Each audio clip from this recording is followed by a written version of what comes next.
13. I remember I was in junior high school and it was like my first like Playboy friend, and I had abandonment and love issues anyway, so it was around that time, like coming into like puberty and everything until, yeah, around 13 years old. Just insecurities. The guy I was dating, even though we were young at the time, you don't think about that, but he didn't make me feel like I was supposed to feel. And it was trust issues and everything, even at 13, to have those feelings. And it was all the negativity and just hearing that louder voice, which we know is the enemy, versus that softer voice, which you know is God. So that louder voice was telling me to do it. You're not enough. Years, because I replaced cutting with getting tattoos. So I just wanted something to numb the pain that I felt constantly. It was just, I had to just hurt myself because of my hurt. A lot of praying, a lot of tarrying, but God sent an amazing man into my life that to this day speaks into me every morning and says, "You're beautiful, I'm proud of you." And to have somebody manifest that into you makes you believe it. And I remember, you know, him forcing me. One day I had an episode like, with the knife in my hand, cutting myself. And he goes, "You know what, I'm gonna take you into the mirror and I want you to tell yourself, I love you and it's not your fault." And I had to repeat it.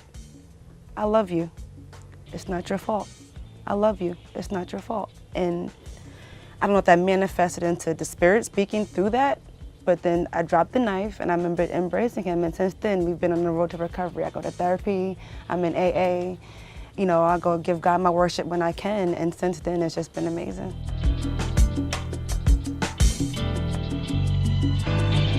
Yeah, so I had to look at myself because again, you know, being in the beauty industry, we're just expected to have this look. We're expected, oh, you're glam, you're this, you're that, but when this comes off, I still have the scars on my face and I don't cover them.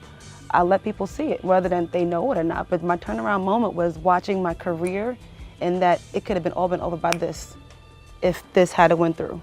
If this had went a couple of inches down, it would have been all over. And I had to think about the bigger picture. And it's kind of right around the time when everything happened with you guys, believe it or not.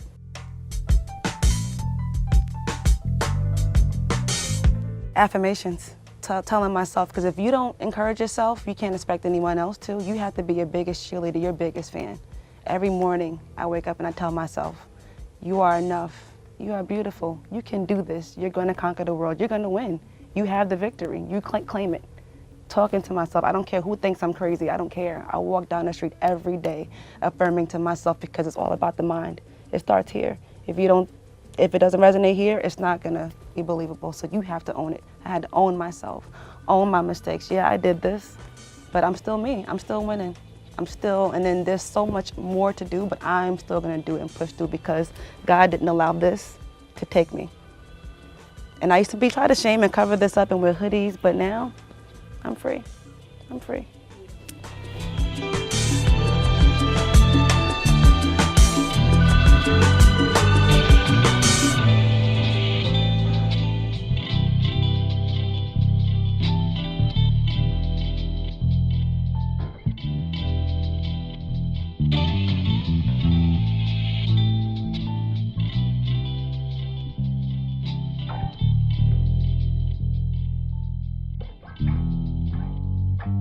Mm-hmm.